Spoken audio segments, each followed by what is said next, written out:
Hey guys, Dan here with your daily quarantine video. On Saturdays, I've been kind of doing the new movies on demand for you to check out, that sort of vibe. And so we have that today, but not all of these are brand spanking new releases. In fact, really only one of them is super new. But one thing that we haven't done a lot of in the last month of doing the quarantine videos is horror movies.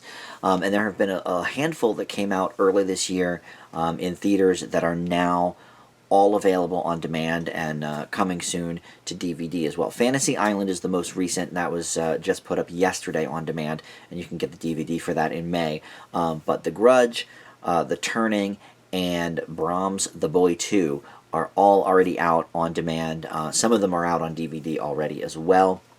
But just in the last few weeks, they have come out. The Grudge, because it premiered like the first week of January of the year in theaters, that was already scheduled to come out in March, so that wasn't affected at all by COVID-19 or the quarantine. But I think all the other three have been sort of pushed up a little bit. Certainly in the Brahms the Boy 2, I mean, that just came out, I think, 2 weeks maybe before the quarantine took effect, so that was definitely pushed up in release date from that. But anyway, the reason we're doing all four of these sort of lumped together is they all have horrible critic reviews from Rotten Tomatoes. 20% is the tops here, and that's for The Grudge, and it goes down from there into the single digits. So we're going to review all four of these to just sort of see, are they any good, how they stack up against each other, do they deserve all the hatred on Rotten. If you are a fan of my videos, you probably already know how I feel about one of those movies. That's The Turning, which is actually the only one I had seen previously to this weekend. But if you don't know, then you'll know soon enough. But all that aside, so we're gonna talk about all four of those, and I'll tell you how you can get them and how much they are and stuff to download as well.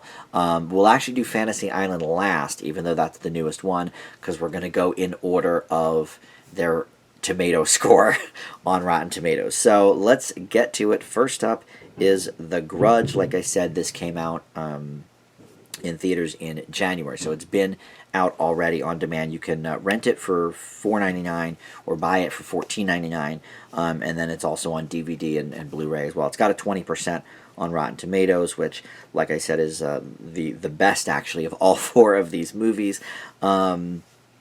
And I do want to say, you know, before we move on here, we did do a couple of sort of horror movies. We did The Invisible Man, which I loved. I gave it an A, one of my favorites of the year. And then we also did The Hunt early on when Universal moved both of those up for on-demand very quickly once theaters closed. And I liked The Hunt okay, too. I think that was a B. So, you know, so there is room for some good horror movies, but are any of these good horror movies? Do any of them fit the bill? So The Grudge is not exactly a reboot. It's not exactly a sequel either. They're listing it as a sidequel, which basically means it's going on at the same time as the events in the first couple movies. And what's annoying about that, as we'll get into, is all the constant time jumps that really make the story lose narrative focus. So we'll talk about that. But essentially, there's a house in Pennsylvania that is possessed, and so Andrea Riseborough is the star. She's sort of like the lead detective on this, and you've maybe seen her in things. She was in Oblivion, she was in Birdman, she did the Battle of the Sexes movie with Steve Carell and Emma Stone a couple of years ago, so you may have seen her pop up in things here or there, but here's kind of her first like starring role, I would say. But it's got a great cast. Damian Bashir is in it, John Cho, Betty Gilpin, who I've been watching lately in Glow, Lynn Shay, who is classic horror woman. She was in all of the Insidious, I think she was in all of them, but she's, you know, linked to the Insidious movies. And then Jackie Weaver is in it as well, who has done many cool things, including Silver Linings Playbook. She was the mother in that movie, and here she plays, you know, sort of a psychic. And Sam Raimi did not direct it, but he helped produce it, and the director is actually Nicholas Pence, who I'm not super familiar with. But anyway, that's the general plot. I've never seen a Grudge movie, so I don't know how closely this veers to the plot of the original couple movies, or the Japanese original, for that matter, Ju-on, The Grudge. But this came out at a time when I was sort of staying away from horror movies. I had seen The Ring, and it like gave me nightmares. So for a few years, I was like, no, no, I'm not doing any horror movies. Forget that. And then once I started working on Hollywood Video, I would rent some of them. And then when I started working at a movie theater at Regal, I was trying to watch pretty much everything that came out. So I was definitely desensitized a bit to a lot of that stuff. But especially those like early 2000s like R-rated horror movies, I really stayed away from. So I've never seen any of the Grudge movies until now. And actually, this is the only R-rated movie that we're going to talk about today, too. The other three horrors are all PG-13. So you would think that the deaths are a little more violent in this one. You would think that the gore, is at a different level. And I would say for the most part, that stuff is true. Certainly visually, I think of the four, it's the most horrific, so to speak. So the problem, though, is, and there's many of them, believe me, that the movie's all over the place tonally. Not just with the time jumps that are very confusing, and don't really gel narratively, but it's they try to like push humor in very, very like sporadic spaces. Like every so often you'll get some kind of a punchline, but like it comes out of nowhere. It's not really funny, and none of the characters seem to have sense of humor, so it's sort of like out of place. And then none of the actors, and this is a good cast. I mean, everybody in the cast that I mentioned. I mean, Andrea Riseborough, I don't really know much of, but like Damien Bashir. I'm going through all the Weeds seasons right now, so I've been watching a lot of him in Weeds lately. John Cho, I always love. Betty Gilpin, like I said, I've been watching Glow. So these people are pretty cool actors and actresses. I like them, but they all seem just aimless in this movie. None of them seem to know what's going on, what their character is supposed to be doing. Or why. Like, it doesn't seem like they got much direction. And then another thing is the jump scares. I'm never a huge fan of jump scares. I think it's lazy. I think it's cheap. I think it's, effective sometimes, yeah, but I think there are a lot better ways to get your point across and to get the tone and to get an atmosphere going that jump scares just don't really provide. So I think it's always kind of a cop-out for movies that do that. There was a lot of them here, so didn't really care for that. And then the other thing is, this movie felt like it was twice as long as it was. It felt like I was watching The Irishman. Like, it's only a little over an hour and a half. I think it's 96 minutes total, and it felt like it was almost 3 hours. Like, I could not believe how long this movie felt. So, a lot of negatives here. Now, there are a few positives. I'm not going to fail this movie. There are a few positives here. For one thing, I think there are some great visuals. There's some really good, like, makeup, a lot of cool deaths. There's a specific scene that I will remember for a long time with Lin Shaye cutting up some vegetables, and maybe you can think about what might have happened there with the knife. So, there were definitely some creepy moments in there, but they were all like way too spread out, way too far between. So, some cool visuals for sure, but that doesn't make a movie.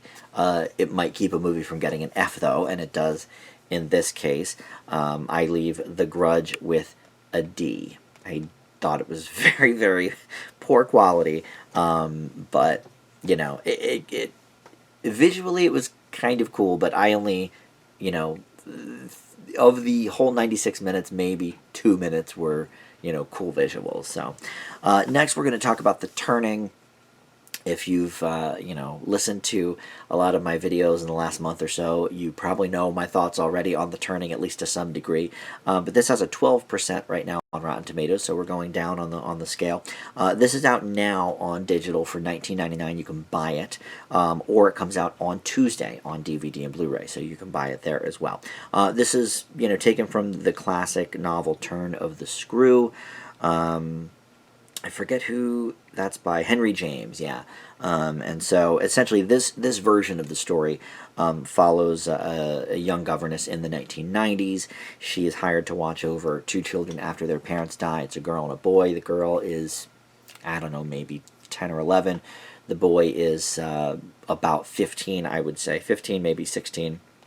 And then, there's this really weirdo woman who sort of is their nanny, I guess, up above who she is, the governess, and she sort of oversees everything, and she's been with the family for years, and that whole classic thing.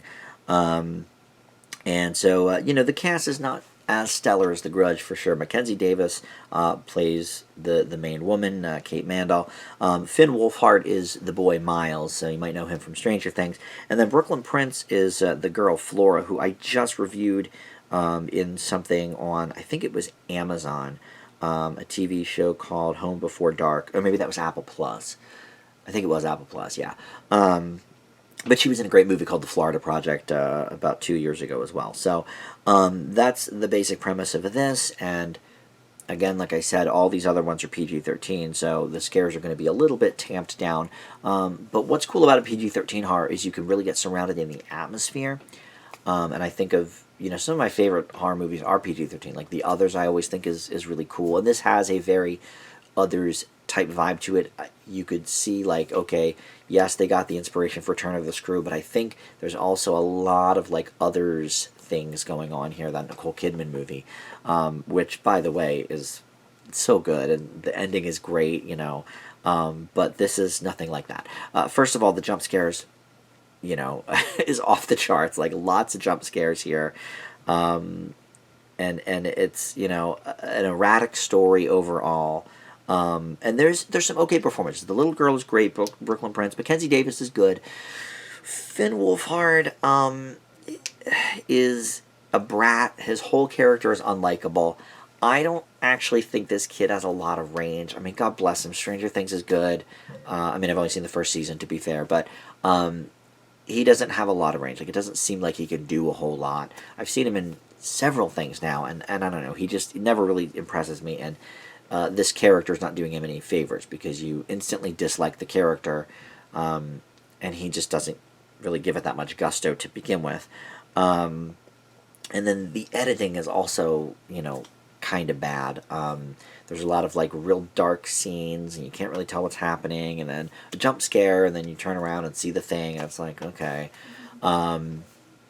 So what exactly is, the secret of this manor, and what happened to the parents, and what happened to the woman, the governess that had the job before this gal did. All these threads sort of get unraveled in a kind of basic way, but it was compelling. The first hour and 15 minutes or 20 minutes is pretty decent.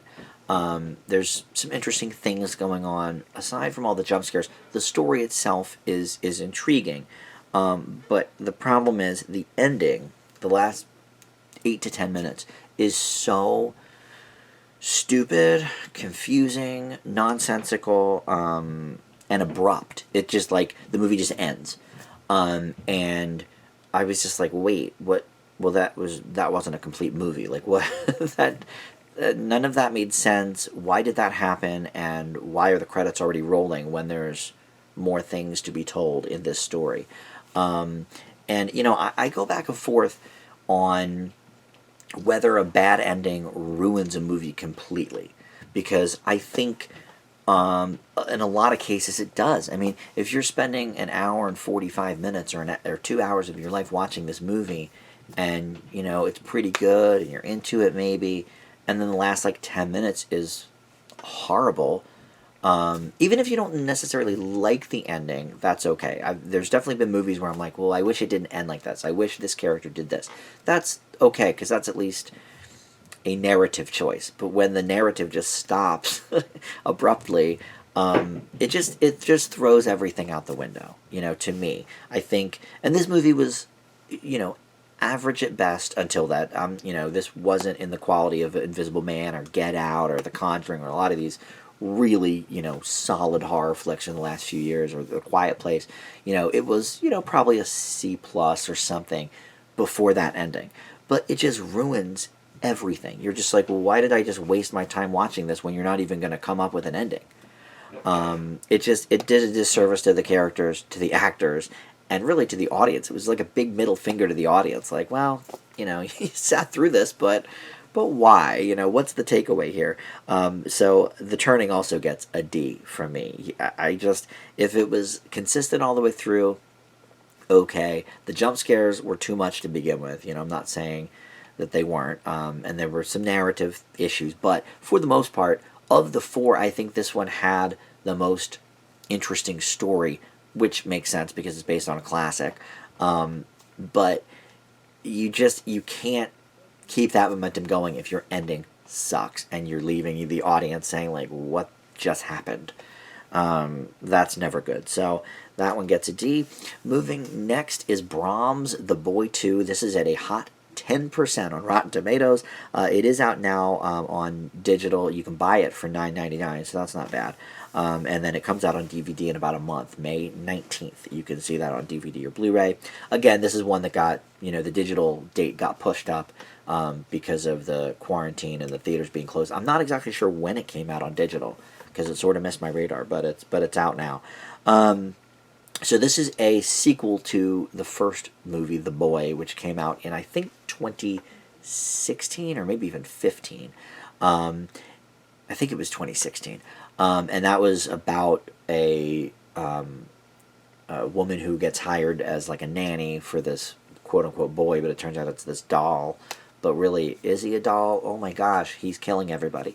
So that's the basic premise of the first one. In this one, we have a completely different family, and due to some trauma that we see at the very beginning of the movie, the mother is played by Katie Holmes.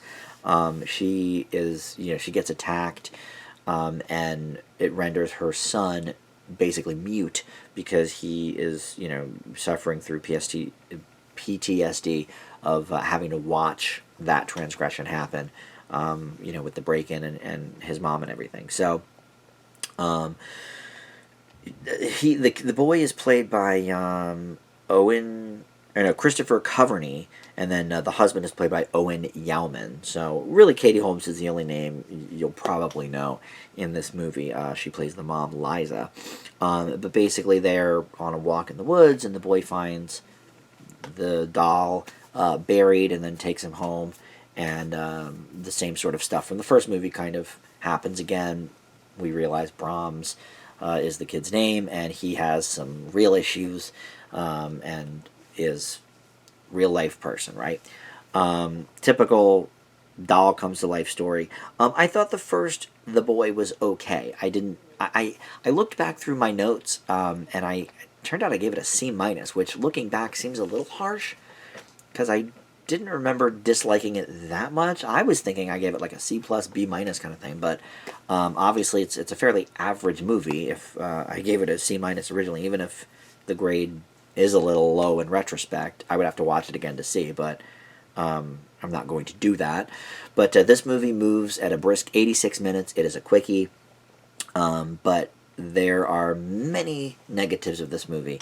First of all, Katie Holmes can't act. I realized that a few years ago when she was in another horror movie. Something about, it was Don't Be Afraid of the Dark. It was something about the dark. She was the star of that, and it was like, this is the worst performance. And I used to like her. I mean, she was good in Thank You for Smoking, and she did the Dawson's Creek years ago, obviously. But yeah, not good with the acting. The jump scares were okay in this one. They not as many as in some of the other movies I mentioned, but they were still there as a plot device because you'd think Brahms was here, and then you'd turn away, and the loud noise, and then you turn back and Brahms is in the other chair now, or whatever. So a lot of that stuff was happening. So they were like dumb jump scares. Like they weren't even clever. And the same kind of stuff we saw in the first version of the movie anyway. But above that, the CGI is horrible here. There's a few scenes. There's one scene specifically where Katie Holmes is reliving the break-in, and she actually does this throughout the film. But there's one specifically where it was like, it looked like it was made in 1995. Like the CGI was horrible in this movie. And then this one is another one that actually seemed kind of long. It's only 86 minutes, like I said, but I was thinking it was about to get wrapped up, and I was like, okay, this must be almost over now.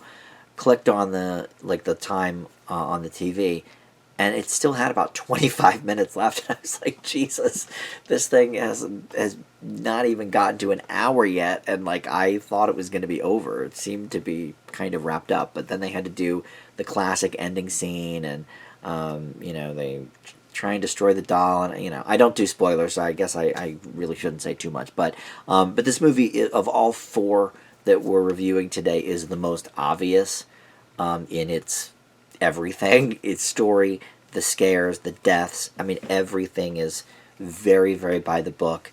The only mildly positive thing I can say about it is that the kid was okay. The child actor was decent, but he doesn't really speak. So he has like a few lines in the beginning of the movie. Spoiler alert, I guess, whatever. He has a few lines at the end of the movie too. But for most of the movie he's mute, so he just communicates, with a pen and paper. And he did an okay job conveying his emotions and stuff through his facial expression. So I'll give the movie that. But that's all it has going for it. It's way worse than the first one. And it's the same writer and director, too. So it's not like they were taking somebody else's work. It's the same people that made that first Boy movie. And, even though that was like just average or maybe even a little below, this is a far cry from that. The Boy, Brahms, The Boy 2, I should say, gets an F.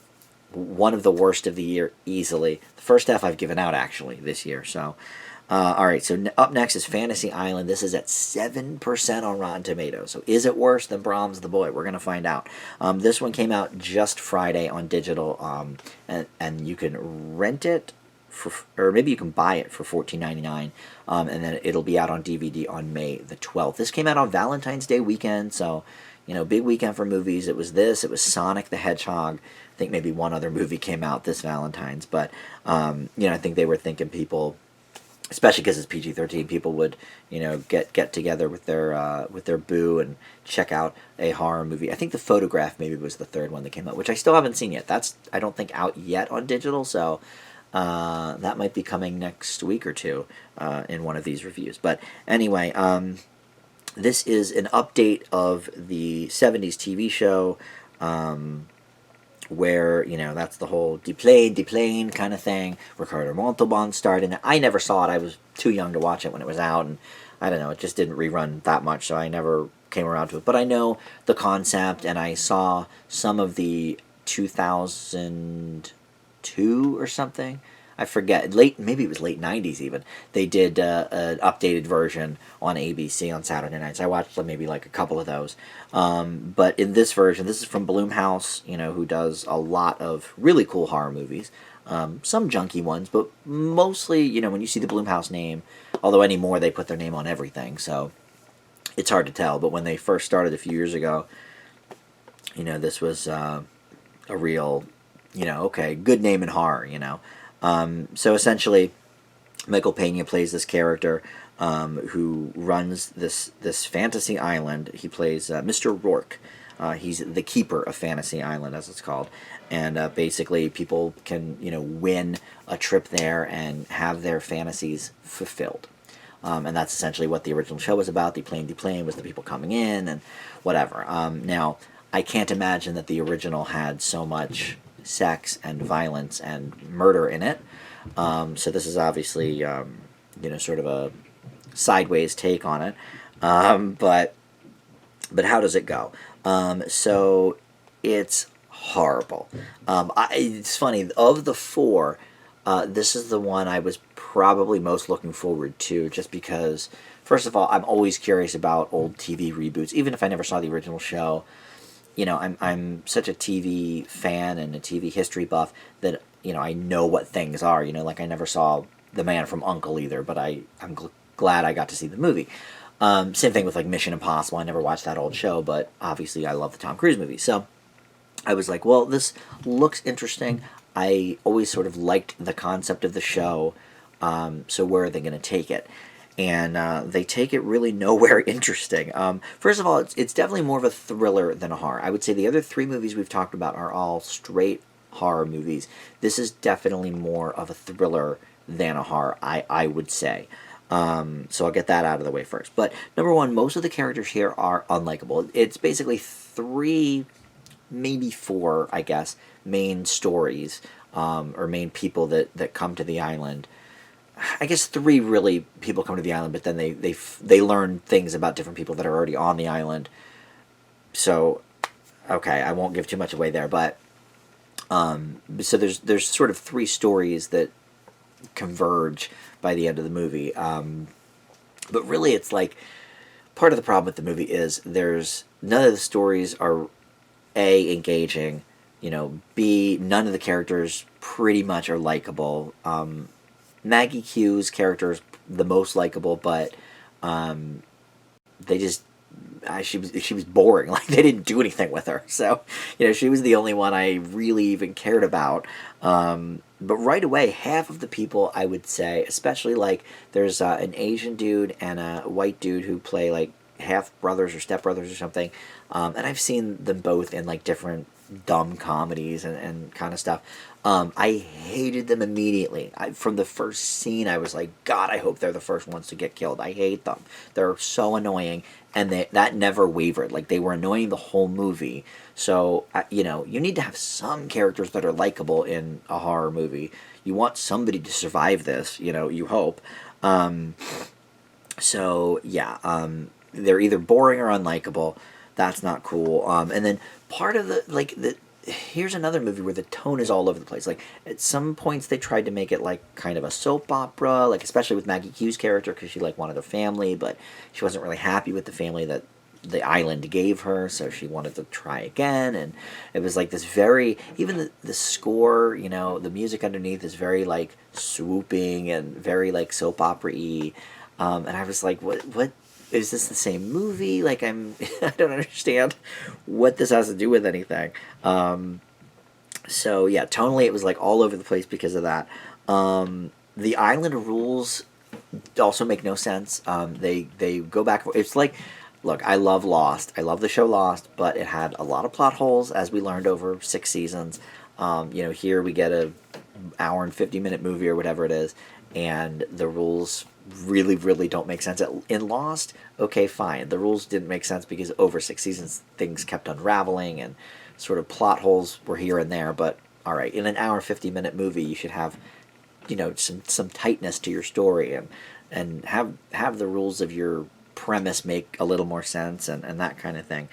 And also, okay, this is sort of a nitpick because I'm not positive how much of this is actually in the movie or just what's being like in the promotion of the movie. But like, for example, on Wikipedia and on some other pages like IMDb, it says that this is a prequel to the TV series, okay, which is fine. Okay, fine. But the TV series took place in the 70s and 80s, or it aired in the 70s and 80s, and as far as I knew, it took place in that present day. It took place in the 70s and 80s. So if this is a prequel, why are people talking about 90s movies and talking on cell phones and talking about Photoshop? Like, none of that made any sense. I'm not sure if that's the movie itself that's sort of making that leap that this is a prequel to the series or not. Or if I'm completely wrong and Fantasy Island took place far in the future and I just didn't know. I'm not sure, but I'm not going to count that against the movie either way. I just think it's interesting and kind of annoying.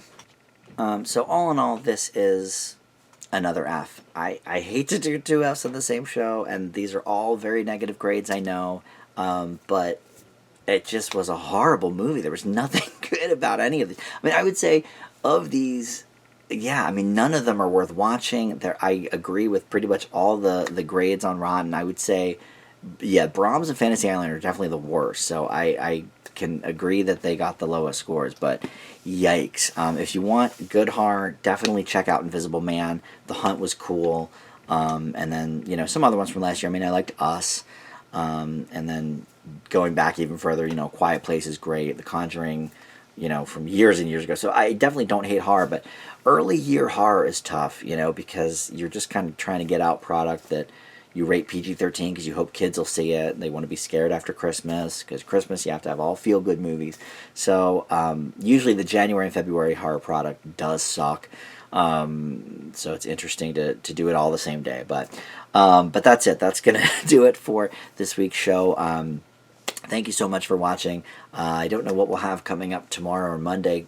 Tuesday's the season finale of The Conners, so I know I'll have a new Conners review for you Tuesday. But yeah, this one's pretty short and sweet. Not too much to say. These movies all suck. I don't recommend any of them. But I guess if you're curious, maybe The Grudge or maybe The Turning, but definitely stay away from Fantasy Island and Brahms, The Boy 2, absolutely. Comment below, subscribe if you'd like, and that's it. Thanks so much for watching. Bye.